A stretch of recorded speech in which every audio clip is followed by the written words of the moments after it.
Welcome to Pindar Poetry. We hope you learned something new. You begin by verifying prerequisites so the installer runs cleanly. Check that Windows 7 has Service Pack 1, and note whether your PC is 64-bit or 32-bit. This determines which installer to grab. Once done, open Internet Explorer, yes, use the built-in browser, and search for the Chrome download prompt. Make sure any overactive antivirus or firewall is temporarily relaxed, because they commonly interrupt installers. This is why you'll pause protection briefly, then resume it after installation. You now run the Chrome installer with elevated rights so permissions don't block file rights.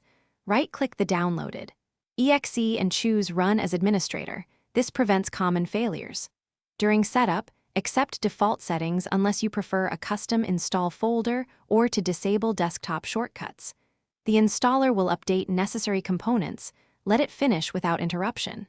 If you see prompts about default browser or data sync, decide now. You can enable sync to restore bookmarks or skip, and set it later for private. You finish by launching Chrome and configuring initial settings.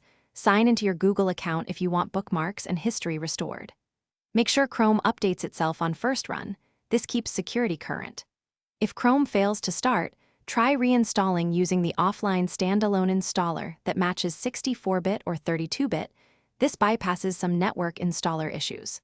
Finally, re-enable your antivirus and restore firewall rules. If problems persist, reboot once, then run the installer again as administrator to clear lingering permission issues. Thanks for watching. Consider subscribing if we helped you.